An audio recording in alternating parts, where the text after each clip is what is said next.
Bene data bavandimwe nshuti nkunda, ndababwira ukuri yuko ntashobora kwemera ko ababwiriza b'ibinyoma batsinda. Ntabwo nshobora kwemera ko ababwiriza batabwiriza ijambo ry'Imana bigarurira imitima ya benshi, kandi Uwiteka yaraduhaye ukuri ngo tugutangaze tukugeze ku bantu bose. Ibyo ndabihakanye, sinshobora kubyemera.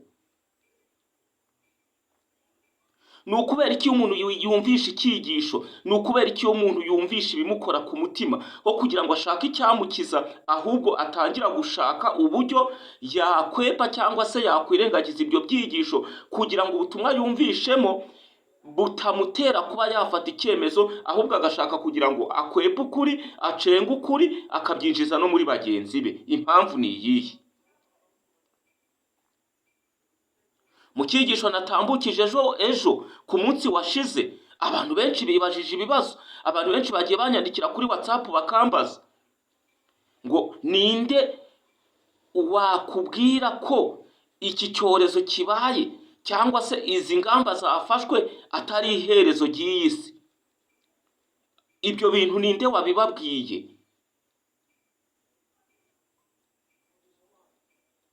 Ntabwo ariko nababwiye.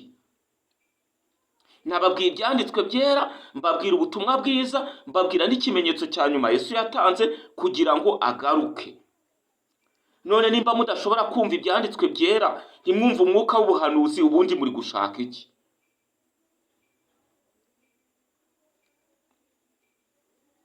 Yohana mu gice cya 14 umurongo wa 15 hari amagambo Yesu yavuze. Ni ukubera iki Yesu yavugaga amagambo nk'ayo ngayo? Ni uko yari azi ko mu bihe nk'ibi hazabaho ibihe bigoye, hazabaho ibihe bikomeye, hazabaho abakobanyi bazaba barwanya ku mugaragaro ijambo ry'Imana.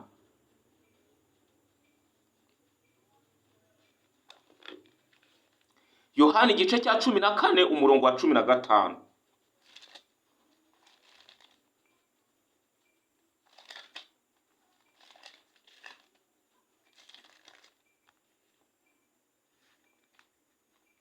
Nuko Yesu arabareba, arabitegereza, kuko yari azi ko muri bo hazadukamo abigisha b'ibinyoma, indyarya, ababeshi, abakora ibizira byose, maze ababwira amagambo akomeye ari ku murongo wa 15 w'igice cya 14 cya Yohana. Maze arababwira ati, nimunkunda muzitondera amategeko yanjye, nanjye nzasaba Data, nawe azabaha undi mufasha wo kubana namwe ibihe byose. Niwe mwuka w'ukuri, niwe mwuka w'ukuri. Ntibishoboka ko ab'isi bamuhabwa, kuko batamurora kandi batamuzi, ariko mwebweho muramuzi, kuko abana namwe kandi azaba muri mwe.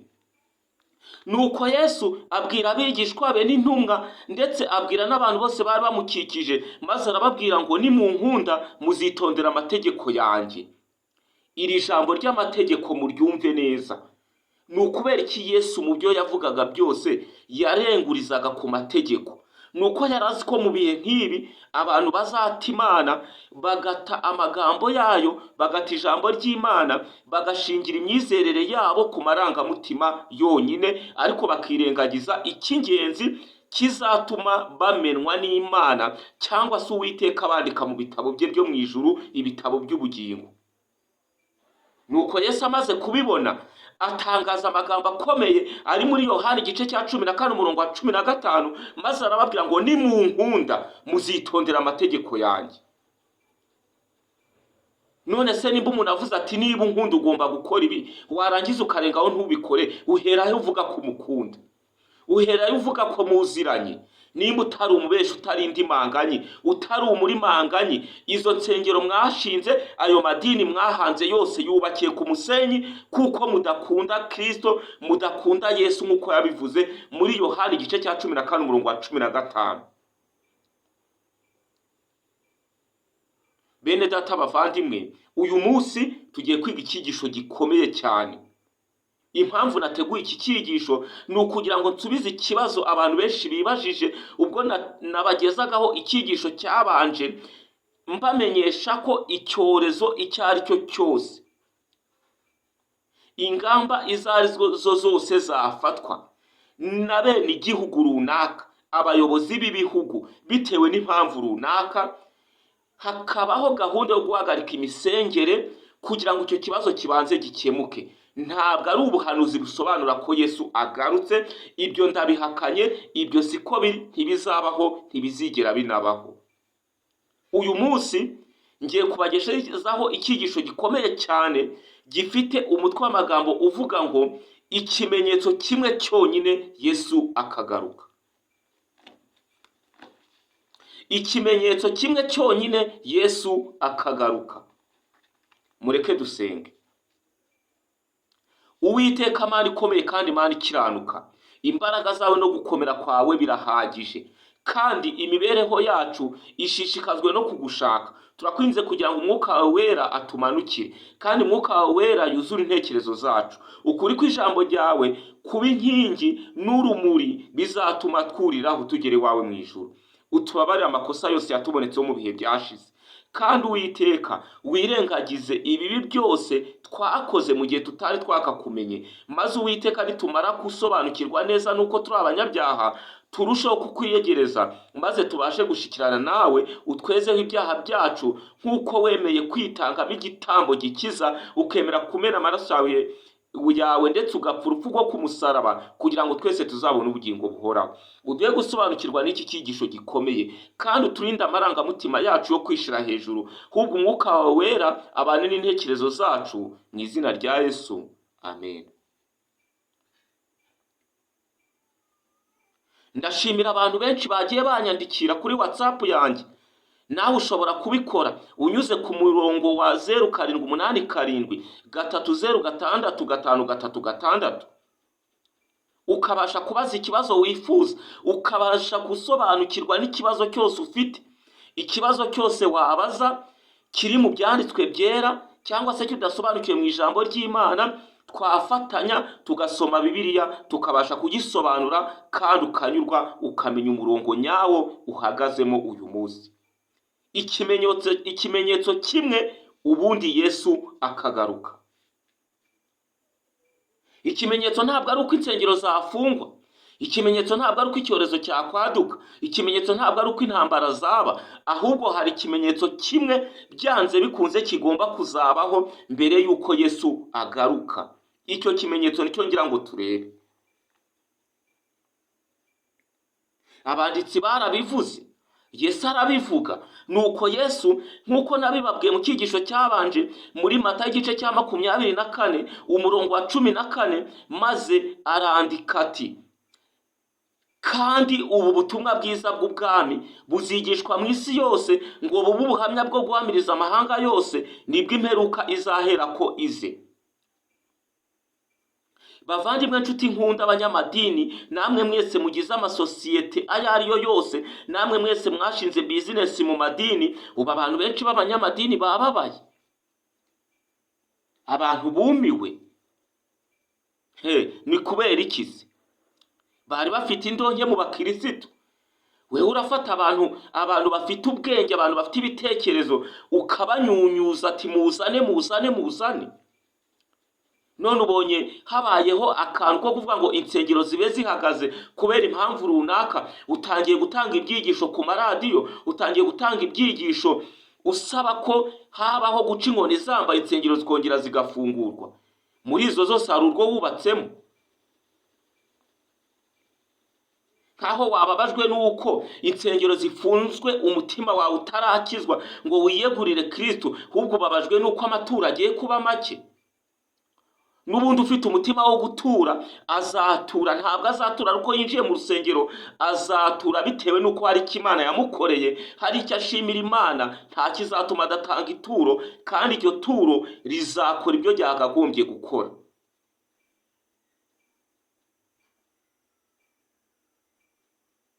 Umuntu umwe yampamagara ambaza ngo ninde waguhaye uburenganzira bwo gusohora ibyo byigisho?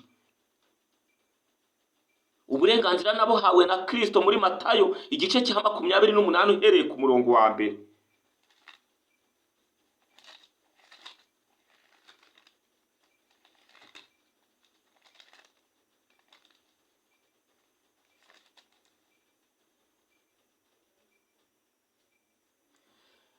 ndetse Yesu ubwo yari amaze kuzuka yahaye inshingano abigishwa be n'abandi bose bazamwizera, nuko arababwira ngo nuko mugende.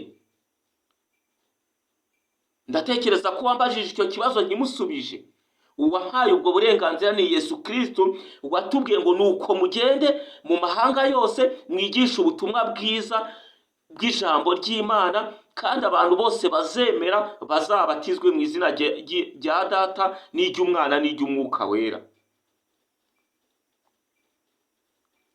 Nta mpamvu yo kutavuga Kristo, nta mpamvu yo kutavuga ibitangaza Yesu yadukoreye, kuko turabizi, kandi impamvu tubivuga ni uko tumuzi kandi ni uko tumwemera. Iyaba tudafite igihamya cy'uko Yesu yadutsindishirije, ntabwo twahangara gutanga amafaranga yacu, ntabwo twahangara gutanga ubutunzi bwacu tugasohora ibi byigisho. Mutibwira ko ibi byigisho bipfa kuboneka gusa. Ibi byigisho kugira ngo bisohoke ni amafaranga. Utazahangara gukora ikosa ryo kurwanya umwuka wera, ryo kurwanya ijambo ry'Imana ubinyujije mu marangamutima yawe, kubw'ishyari ryawe, kubw'amatiku yawe, kubw'inzangano zawe. Bona nubwo waba wanga mwene so, ufite icyo mupfa, ntabwo ukwiriye kumuhagarikira impano yo kugira ngo agire icyo atangaza, benshi bakizwe binyuze mu ijambo ry'Imana.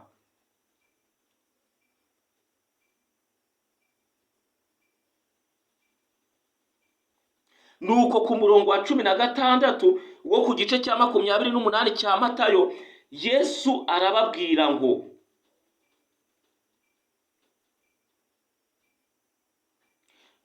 reka duhere ku murongo wa 16 nibwo birumvikana neza. Nuko abigishwa 11 bajya i Galileya ku musozi Yesu yabategetse. Bamubonye baramupfukamira, ariko bamwe barashidikanya.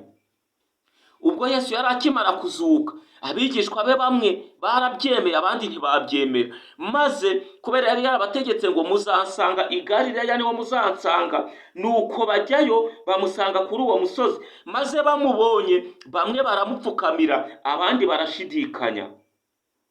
Nuko ku murongo wa 18, nuko Yesu arabegera avugana nabo, arangije arababwira ati nahawe ubutware mu ijuru no mu isi.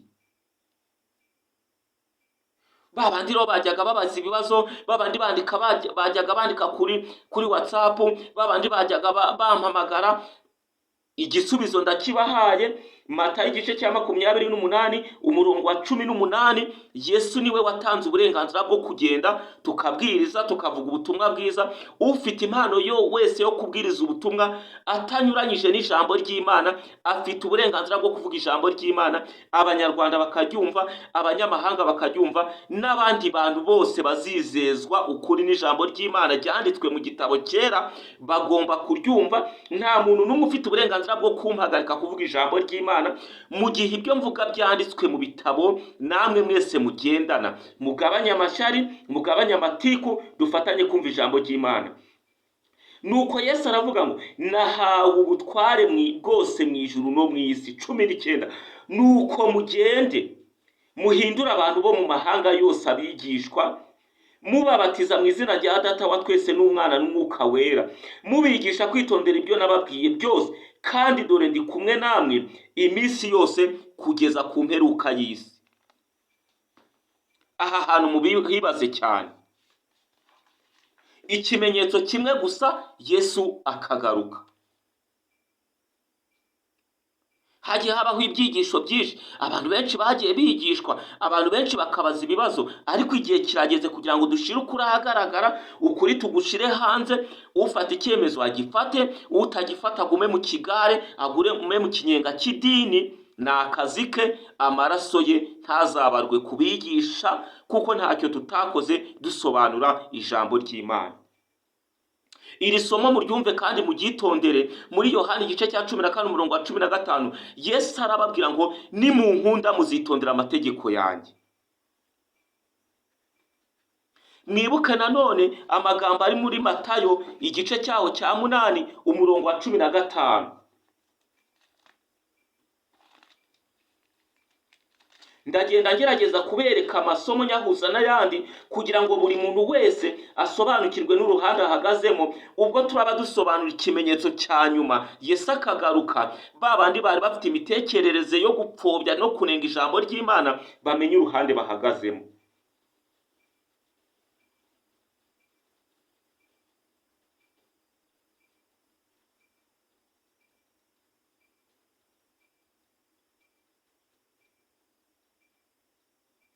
Nuko Yesu ubwo yari ari mu isi yakoraga ibitangaza byinshi. Ibyo bitangaza yabikoraga kubera ko yumviye se, akumva ijambo rya se kandi akarigenderamo. Niyo mpamvu Yesu yatubwiye ngo nimunkunda muzitondera amategeko yanjye, kandi nimwitondera amategeko yanjye muzakora ibitangaza byinshi ndetse muzakora ibirenze ibyo nakoze.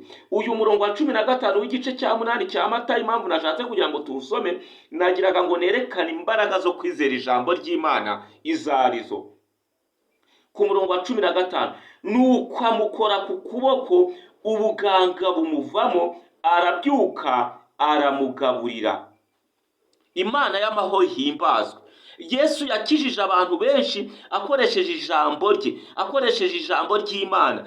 Yageraga ku muntu urwaye akabasha kumukiza. Reka mbabwize ukuri, ba bandi bajya basengera abantu bagakira, ba bandi bajya babwiriza ubutumwa bakavuga ko bubakiye ku bitangaza, abo bantu bose baribesha, kuko ijambo ry'Imana mu rwa mbere rwa Yohana igice cya 2 umurongo wa 3 hari amagambo akomeye atubwira ngo iki ni cyo kitumenyesha yuko tumuzi, nuko twitondera amategeko ye. Uvuga kandi ko amuzi ntiyitondera amategeko ye, uwo ni umubeshi n'ukuri ntikuri muri we.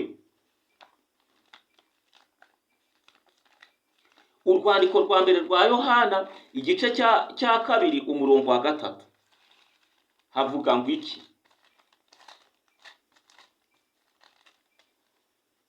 Urwa mbere rwa Yohana igice cya 2 umurongo wa 3, nuko iki ni cyo kitumenyesha yuko tumuzi, nuko twitondera amategeko ye. Uvuga ko amuzi ntiyitondera amategeko ye, uwo ni umubeshi, ukuri ntikuri muri we.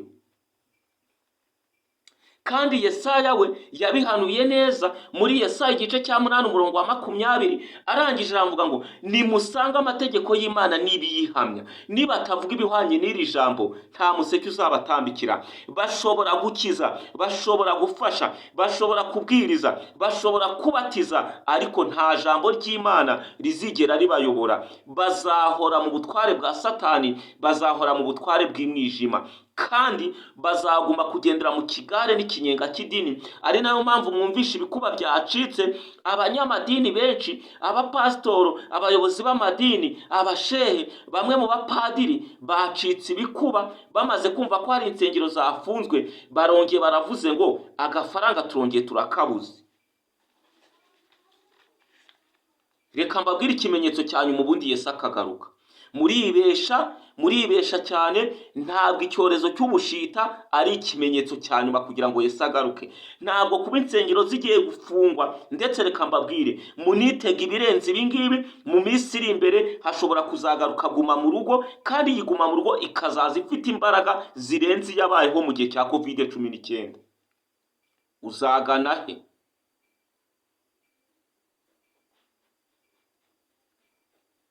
Umwanditsi umwe w'umubwirizabutumwa, umukozi w'Imana, umugaragu w'Imana, umujakazi w'Imana, yanditse amagambo akomeye aboneka mu gitabo cy'intambara ikomeye. Arandika ati ku ipaji ya 424 ku isubi ya 2, maze arandika ngo isi igiye kuzagera mu gihe cy'akaga gateye ubwoba. Amahanga yose yo ku isi yifatanyirije hamwe kurwanya amategeko y'Imana. Azatanga itegeko ry'uko abantu bose, aboroheje n'abakomeye, abakire n'abakene, ab'umudendezo n'ab'imbata, bazagendera ku migenzo y'itorero yo kuruhuka ku munsi w'ikinyoma. Aha niho ruzingiye.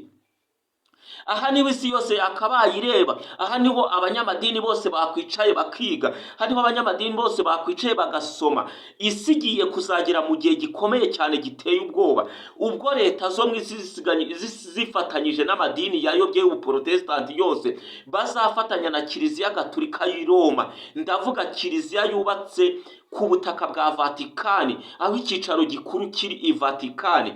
Bazafatanyiriza hamwe n'amahanga yose na za leta na za guverinoma n'amadini yayobye, bashireho itegeko ry'agahato ryo guhatira abantu gusenga cyangwa se kuruka ku munsi mpimbano washyizweho n'ubupapa ahagana mu mwaka wa 321 nyuma ya Kristo. Iyo tuvuze ibi abantu barikanga, iyo tuvuze ibi abantu baravuga, abantu bagatanga ibitekerezo, abantu bakarwanya ijambo ry'Imana bihandagaje. Ariko reka mbabwire, ibi ni ibyanditswe turi gusoma. Tumaze gusoma Bibiliya, turasoma n'umwuka w'ubuhanuzi, kandi udafite icyo ahakana ku ijambo ry'Imana aceceke, areke kubesha abanyarwanda. Ikibazo gishingiye ahangaha. Umuntu wese ukandagira itegeko ry'Imana abikoreye kugira ngo yumvire amategeko y'abantu, bizaba bihwanye rwose no kwakira ikimenyetso cy'inyamaswa. Aha hantu abantu bahumve, umuntu wese uhakana, umuntu wese wemera kugendera ku mategeko yashyizweho n'abantu mu rwego rwo kugira ngo ashimishe leta z'ibihugu, mu rwego rwo kugira ngo yishakire umutekano n'umudendezo mu by'idini, azaba ahwanye no kwakira ikimenyetso cy'inyamaswa. Ngo nyamara nta muntu n'umwe uzagerwaho n'umujinya w'Imana keretse igihe azaba amaze kubona amahirwe yo kumenya ukuri mu ntekerezo ze maze akakwanga. Uku kuri ni ukuhe rero? Ubwo leta z'isi zirimo zifata imyanzuro y'uko ibintu byose byahinduka, ndetse n'ibi ngibi mbibabwire bitaraba, n'ibinaba muzamenye ko nabibabwiye, harimo harategurwa ingamba ndetse n'imigambi ikomeye y'uburyo isi yatangaza ko igiye gukora ikintu cyose cyatuma irengera ibidukikije no kubungabunga umudendezo w'abantu, mu rwego rwo kugira ngo hirindwe indwara ziterwa n'ihumana ry'imyuka mibi ituruka mu kirere. Aha hantu muhumve neza. Iyi niyo mpamvu harimo gutegurwa ingamba zikomeye, ziri mu bwiru, ziri mu ibanga abantu benshi batazi, badashobora no kumenya badasomye ibyanditswe byera. Ndatekereza ko iziguma mu rugo zigiye kuza, ndatekereza ko uku gufungwa kw'insengero hari ikindi kintu kibyihishe inyuma. Ariko ibyo byose ntabwo ariyo ntandaro yo kugwa. Ahubwo birakwiriye ko dufata ingamba, tugafata ibyemezo byo guhinduka, tugakora ibyiza bisabwa, tugakora ibyiza, tugakunda abayobozi bacu, tugakora ibisabwa mu gihugu cyacu, tukubahiriza amabwiriza yose yashyizweho mu gihe mu mabwiriza atanyuranye n'ijambo ry'Imana.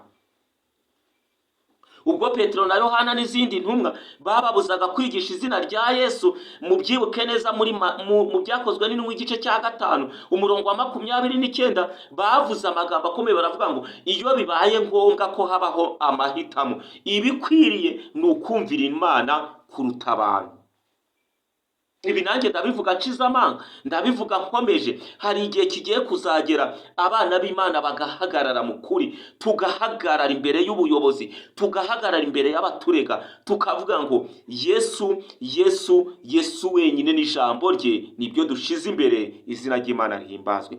Ikimenyetso kimwe gusa Yesu akagaruka. Reka ntivuge nsoze iki cyigisho. Ntabwo Yesu azigera agaruka kuri iyi si, ntabwo Yesu azigera yiyerekana kuri iyi si mu buryo bw'ibigaragara.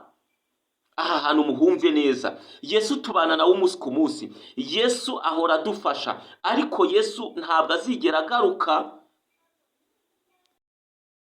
Reka mbabwire, Yesu ntabwo azigera agaruka kuri iyi si nk'uko abantu benshi babivuga, barimo baca ibikuba, barimo bavuga amagambo batatumwe. Ntabwo Yesu azigera agaruka kuri iyi si aya magambo ngiye gusoma atari yasohora.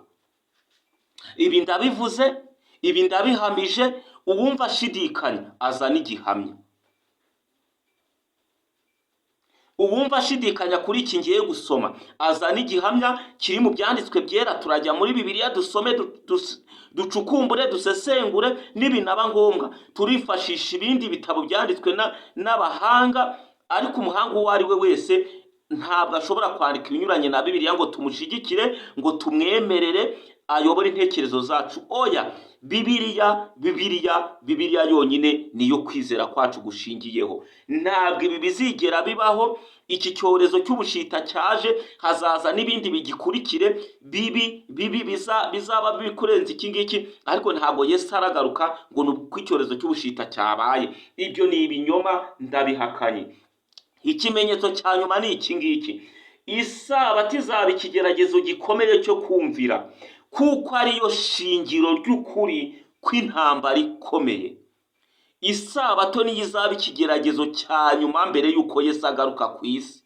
Ndabivuga nshize amanga, ndabivuga nkomeje. Ntabwo Yesu azigera agaruka hatarabaho isibaniro ry'isabato n'icyumweru, hatarabaho itangazwa ry'icyumweru ku mugaragaro, hatarabaho akarengane n'agahato ko guhatira abantu kuruhuka ku munsi w'impimbano, ku munsi w'ikinyoma washyizweho n'ubupapa ahagana mu mwaka wa 321 nyuma ya Kristo. Ntabwo bizigera bibaho, ahubwo nibyo birimo gutegurwa n'ubupapa. Mu gihe kiri imbere bagiye kuzashaka inzira zose zatuma imisengere yose ihagarara, bagashyiraho itegeko ryo kuruhuka ku munsi umwe, umunsi w'icyumweru, maze bagahatira abari mu isi bose kuruhuka ku munsi wa mbere w'icyumweru, ariwo dimanche. Abantu bose bazaba baranambye ku Mana bakomeza amategeko y'Imana, harimo n'itegeko rya 4 ryo kuruhuka ku munsi w'isabato. Abazahagarara mu kuri bashikamye bazangwa n'amahanga na za leta na za guverinoma, bangwe n'abaturage baturanye nabo, birukanwe mu midugudu, bavanwe mu migi, bajye kuba mu mashamba. Abo nibo bazahamya ukuri kwa nyuma, abo nibo bazavuga ukuri guheruka. Ariko Yesu yavuze muri Matayo igice cya 24 umurongo wa 14 ngo, kandi ubu butumwa bwiza bw'ubwami buzigishwa mu isi yose, ngo bube ubuhamya bwo guhamiriza amahanga yose, nibwo imperuka izahera kwize. Nta bundi butumwa buzigishwa, ni ubutumwa bugendanye n'amategeko y'Imana hagati y'isabato n'icyumweru, kuko ari ryo shingiro ry'intambara ikomeye. Isabato niyo igaragaza ko Uwiteka ari umuremyi, niyo igaragaza ubuhangange bw'Imana, niyo igaragaza gukomera kw'Imana, naho icyumweru kikagaragaza ububasha bwa Satani, kikagaragaza imbaraga ihindura ya Satani. Yahinduye ibintu byose ikabivangavanga, ikayobereza abantu ku kuramya gupfuye, ariko kuruhuka ku munsi mpimbano washizweho n'ubupapa ahagana mu mwaka wa 321. Niyo mpamvu mbabwiye ngo mwitonde kandi mwirinde ibyo mukora byose mutagwanya ijambo ry'Imana, kuko gufungwa kw'insengero ntaho bihuriye no kugaruka kwa Kristo, ahubwo ni kimwe mu bimenyetso bigaragaza ko harimo gutegurwa inzira izatuma hajyaho itegeko ry'icyumweru ryo guhatira abantu bose kuruhuka ku munsi umwe. Bazaba bitwaje ko ari mu buryo bwo kugabanya imyuka ihumanya ikirere, kuko guhora abantu basirisimba ku wa gatanu, reka mvuge mu minsi ya kinyarwanda ibarwa nk'uko bisanzwe kugira ngo abantu bose babashe kubyumva. Ku wa gatanu abisilamu barasenga, ku wa gatandatu abadivantiste bagasenga n'andi madini abashamikiyeho, nubwo nabo bataye umurongo bagata ijambo ry'Imana bakitandukanya n'itorero ry'Imana. Ariko reka dushime Imana yuko umwuka w'ubuhanuzi avuga ko bazagaruka bakihuza n'itorero bakabwiriza ubutumwa buheruka. Maze ku cyumweru andi madini yose ya giprotestanti yiyomoye kuri Kiliziya Gatulika agasenga. Abo ni abaporoso, abapene, abametodiste, abangirikani, n'aya madini yose y'inzaduka. Bivuge ngo ako kavuyo kose k'amadini, Kiliziya Gatulika, ubupapa cyangwa se leta ya Vatikani ifatanyije na leta zunze ubumwe za Amerika barashaka kugakuraho. Ako kavuyo k'amadini barashaka ko kavaho, maze hagashirwaho itegeko rimwe ryonyine ryo kuruhuka ku munsi wa mbere w'icyumweru dimanche. Ubwo nibwo hazabaho akarengane kazakorerwa ubwoko bw'Imana buzanga kugendera kuri ibyo byigisho by'impimbano. Icyo nicyo kimenyetso cyonyine cya nyuma kizabaho mbere y'uko Yesu agaruka. Bene data bavandimwe nshuti nkunda, niyo mpamvu mbabwira ngo mwitonde kandi mufate ibyanditswe byera mu byige, mu bisome mwiyeze, mucike ku ishari, mucike ku rwango, mucike ku bujura, mucike ku busambanyi, mucike ku buriganya. Ikintu cyose cyatuma Uwiteka atabishimira mu gicikeho, ahubwo mwimbike mu ijambo ry'Imana, mutababajwe nuko insengero zifunzwe, ahubwo mubabajwe nuko imitima yanyu itarakira Kristo, maze muhinduke. Uwiteka abafashe, Uwiteka abahindure mu izina rya Yesu.